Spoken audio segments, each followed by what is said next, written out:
Hello, guys, welcome to Conversation Corner. Today's topic is going to be quite important and it deals with why the Indian youth right now is facing high levels of stress and anxiety and depression. Now, we all know that we're not a first world developed country with a high level of income, right? So, making a living is a core essential towards most of the pursuit of the middle class and the poor. That is one driving factor, which is why there's an obsession for building your career, right? But we need to go into this subject deeper and understand why the Indian youth today has a lot of stress and anxiety and depression. See, if you talk about a generation back or a few generations back, the job opportunities were quite few. So, um, people really worked hard and struggled to get a good job. And they used to give all that they could to build their careers, and that is how a strong middle class family was built in this country. And now that the particular middle class has reached a certain age, they want their kids to have access to the things they never really had. So you can see that the younger generation, which is having kids right now, wants to give all these luxuries that they never had as children. Now, I can understand where that comes from. Parents as such do not want to see their children struggle because there's a natural instinct of self preservation and wanting their kids to do well. But the downside of not having to face so much struggle is becoming very soft and not being able to deal with the problems and challenges in your life. As compared to someone who lives in the US, someone who lives in India gets a lot of pampering, if I may say so, from their parents. They don't move out of the house till their 30s, and in some cases they continue staying there. So they've not experienced what it is like to share a room with roommates or share a flat with flatmates and take care of their own laundry, take care of paying the bills, paying the maintenance of the particular flat. So there are a lot of things that Indian kids have simply been shielded from because they are thoroughly pampered. Now that doesn't explain everything in its entirety, but that's just one aspect. Now the other aspect is what we call the career, right? India, we have to understand, has become a very status driven society. Not just India, China too. A couple of generations back in India, it was not considered good manners to flaunt your wealth openly in society. It was considered very cheap and tacky, but now that has become the driver. Now it's become accepted to flaunt wealth as a status symbol. So, what is happening is that people who don't have access to that same level of wealth and prosperity are dealing with a lot of envy and a lot of jealousy, and social media applications are making this even worse because social media has given a platform for certain people to make it, so to speak, in terms of fame, in terms of money, in terms of advertisements and endorsements. And doing well on social media doesn't necessarily have to do with your skills, talents, and capabilities. It just has to do with your ability to be popular. So there are trends that come, there are trends that go, right? So someone catches that trend, and out of 100 people, let's say one becomes really popular, and for that amount of time this person experiences a certain level of fame and prosperity that he or she may not merit. Now, who am I to say whether they don't merit it or not? Because ultimately it's the market that decides everything, right? But with the advent of social media, a lot of people have had access to instant fame that was not there in the previous generations, right? So previously, let's say 50 years back, if you needed to establish yourself as a singer or an actor, you dedicated a lot of years to that craft.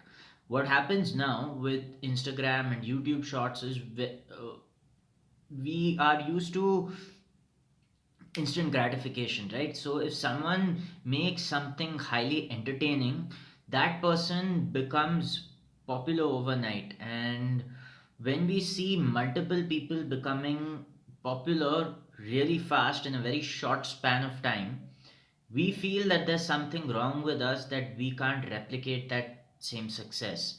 Now, a lot of doing well on YouTube has to do with your personality, your appeal, how relatable you are, but it also has to do with the YouTube algorithm. It has to do with how well you've edited your videos. It has to do with your thumbnails. So there are a variety of factors that go into deciding whether or not your content will do well and resonate with people. But when you see multiple people succeeding in a very short span of time, you're going to be filled with envy and jealousy and insecurity, and you're going to ask yourself, how come I'm not there? How come I can't reach this level? And now that we have social media, people are sharing their success stories like never before, right? Earlier, when someone used to succeed, it would come somewhere in the newspapers or maybe in an advertisement on the radio. But now, with access to Facebook and WhatsApp and Instagram, people can publish their success stories instantly. Now, given that most of us are using these applications, we're bombarded daily with nothing but success stories, and very few people, if any, share their stories of failure. And if they do, that particular content doesn't take off because no one's interested in what you did that caused you to fail. People are interested in what caused you to succeed. So all that we are seeing on these social media applications are the success stories. And when we find that we aren't living up to this same level of expectation that is being created subconsciously, there's a certain level of stress, anxiety, and depression that is coming as a result of this.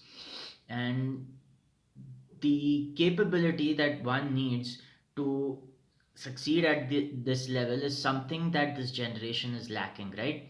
There's a certain lack of discipline, there's a certain lack of ambition, and sacrifice as such has become a very dirty word. There's this huge importance on work life balance, right? So if you're balancing your work and life, obviously you're not making sacrifices anywhere. And we know that a huge amount of progress that someone makes in their lives comes from sacrifices. Now, the generations before us, maybe our parents or our grandparents, did have to sacrifice a huge portion of their lives, which is why there was this division of the labor where the man was exclusively working and he would even travel to some places if his job required, and the uh, wife used to stay at home and raise the kids. So now what has happened is, as the cost of living has gone up and as everyone has access to jobs now, and even women participate in the labor force right now, we have both men and women working, right? And though we can earn enough to satisfy our basic needs, the need to have a certain lifestyle is now ingrained in us, right? So a simple meal in the evening is not enough on the weekends. You have to go to some restaurant, you have to go to some cinema hall, or you have to take that vacation to this certain place. So lifestyle is driving a lot of us to spend more than our means, and as a result of spending more than our means, we have to find out how to earn more. And in order to earn more, we often end up choosing professions that really don't vibe with who we are, and as a result, we have to take up a lot of work stress. So a lot of us are not willing to pay the price as millennials or Gen Z. And seeing these success stories being bombarded time and time again is going to make us feel very insignificant and insecure. Now, the way to combat that would ideally be to disconnect from social media applications and actually start cultivating a hobby of our own. But a huge amount of people simply don't have a hobby in India because they are raised with a very one dimensional mindset, and there is a certain program that dictates what you do at what stage in your life. So, education, later job hunting and careers, later marriage, buying a house, having kids, and retiring. This is the standard template for the Indian life.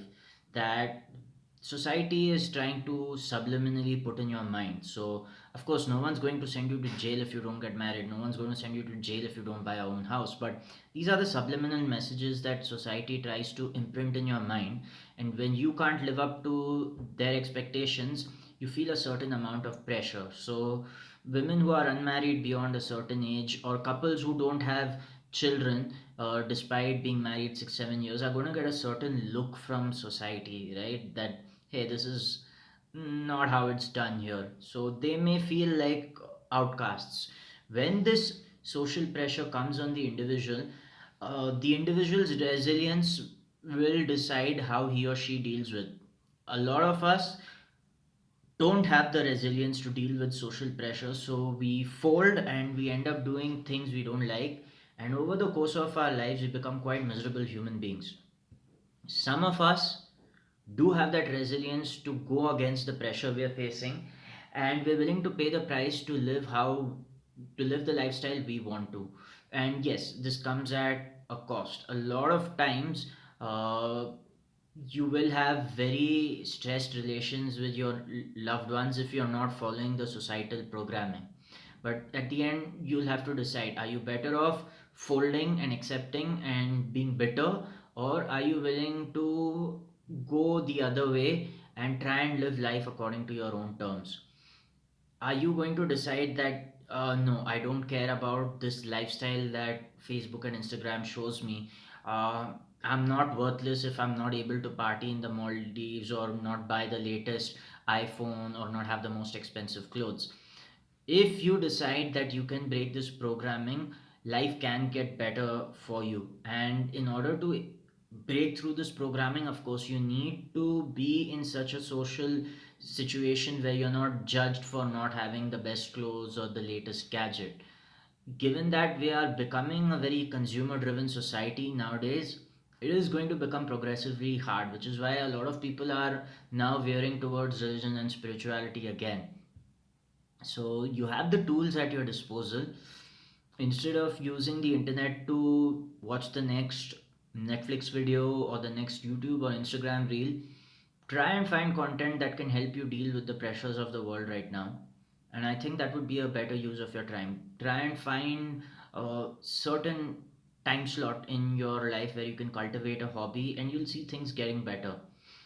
You have been conditioned in a certain way by society and your biology to crave external validation, which is why fame, status, and money drive most of us, right? We have to deprogram ourselves and find that kind of work where we can be happy doing it even if we don't have access to fame, status, and money. It involves a huge amount of hard work, because what our natural condition is to be happy. But ever since we've spent time in adolescence and adult life, our senses are being trained to go outwards and seek pleasure in the external world, which is why fame, status, and money matter so much to us right now. And our own hobbies are something we've neglected. So we can carve the time out to give time to our own hobbies, because when we are immersed in our hobbies, whether or not we get fame, status, and money from them, we will remain happy. We don't need everyone to pat us on our back and say we've done a good job. The reason you're finding it difficult to pursue your hobby right now is you have been conditioned to seek external validation. You have been conditioned to believing that you need to reach a certain status in society to be respected and admired. Now, it's up to you to decide, do you crave for your own admiration and joy, or do you crave for society's admiration and joy? It is a difficult choice to make, because you're fighting two battles. You're fighting societal programming, and you're fighting your own biology that wants this external validation. So this battle is not quite easy, and the first step in winning this battle is trying to find a hobby for yourself and cultivate it. And you don't necessarily have to be amazing at what your hobby is, you just have to enjoy doing it, irrespective of what the outcome is. So if you feel that life is getting too hard and everything's becoming utilitarian, and you're losing that kind of joy, try cultivating a hobby. For me, it's recording these videos, even though I don't have thousands of subscribers, even though I have not monetized this channel.